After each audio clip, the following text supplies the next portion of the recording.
Hello friends, welcome to home cooking A to Z. ఈరోజు recipe వచ్చేసి ఎంతో బలమైన, ఆరోగ్యకరమైన మరియు నడుముని గట్టిపరిచే ఇమ్యూనిటీ బూస్టర్ గోంద్ లడ్డూలు. వీటిని ఒకసారి ప్రిపేర్ చేసి పెట్టుకొని 2-3 వారాల వరకు మీరు తినొచ్చు. ఈ రెసిపీని ప్రిపేర్ చేయడానికి మనం ముందుగా గ్యాస్ మీద ఒక కడాయిని పెట్టుకొని అందులో 2 టీ స్పూన్స్ వరకు నెయ్యిని వేసుకోవాలి.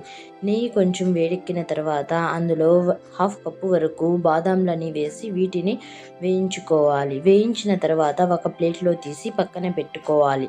అదే కడాయిలో 1/2 కప్పు వరకు కాజుని కూడా వేసి వాటిని కూడా గోల్డెన్ బ్రౌన్ కలర్ వచ్చేంత వరకు వేయించుకొని ఒక పక్కన తీసి పెట్టుకోవాలి.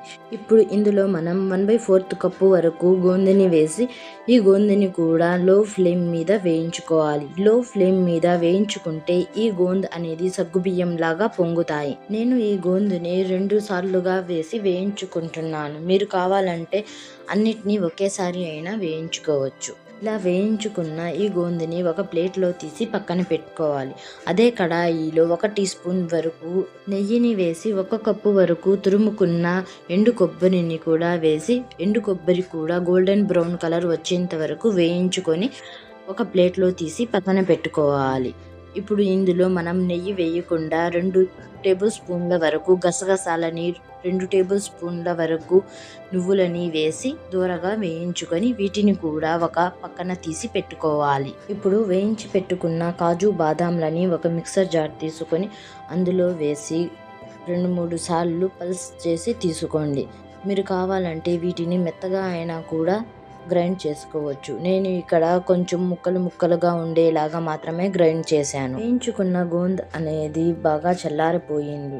వీటిని మ్యాష్ చేసుకోవడానికి నేను ఒక గ్లాస్ని యూస్ చేస్తున్నాను. మీరు కావాలంటే పప్పు గుత్తుతో అయినా కూడా వీటిని మ్యాష్ చేసుకోవచ్చు. ఇక్కడ మనం ఒక కడాయిలో 2 టీ స్పూన్స్ వరకు నెయ్యిని వేసి 1/2 కప్పు వరకు గోధుమ పిండిని వేసి ఈ గోధుమ పిండి అనేది లైట్ గోల్డెన్ బ్రౌన్ కలర్ వచ్చేంత వరకు వేయించుకొని వీటిని కూడా తీసి పక్కన పెట్టుకోవాలి. లడ్డూలు ప్రిపేర్ చేయడానికి కావలసిన పదార్థాలని మనం వేయించి పెట్టుకున్నాం. చివరిగా మనం బెల్లం పాకాన్ని రెడీ చేసుకోవడానికి ఒక బౌల్లో 1/4 కప్పు వరకు నీటిని వేసి 1 కప్పు వరకు తురుముకున్న బెల్లాన్ని వేసి ఈ బెల్లం కరిగేంత వరకు కలుపుకోవాలి.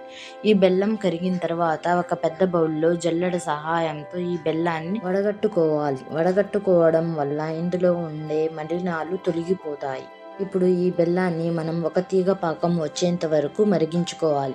ఒక తీగ పాకం వచ్చిన తర్వాత మనం గ్యాస్ని ఆపేసి ముందుగానే వేయించి పెట్టుకున్న అన్ని పదార్థాలని ఇందులోనే వేసి కలుపుకోవాలి. ఈ రెసిపీలో నేను నెయ్యిని కొంచెం తక్కువగానే వాడుతున్నాను. మీరు కావాలంటే నెయ్యిని ఇక్కడ ఎక్కువగా కూడా వాడవచ్చు. ఇందులోనే మనం 1/4 కప్పు వరకు కిస్మిస్ని కూడా వేసి అన్నిటినీ బాగా కలుపుకోవాలి. బెల్లం పాకం అనేది మరీ పలుసగా ఉంటే లడ్డూలు తొందరగా చెడిపోతాయి.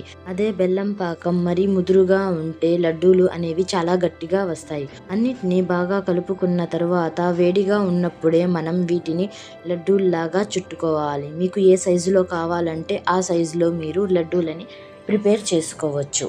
సింపుల్గా తక్కువ ఇంగ్రీడియంట్స్తోనే మనకి గోంద్ లడ్డూలు అనేవి రెడీ అయిపోయాయి. ఈ రెసిపీ నచ్చినట్లయితే లైక్ చేయండి, మీ ఫ్రెండ్స్ అండ్ ఫ్యామిలీకి షేర్ చేయండి. కొత్తగా మా ఛానల్ని విజిట్ చేసిన వాళ్ళు మా ఛానల్ని సబ్స్క్రైబ్ చేసుకోండి.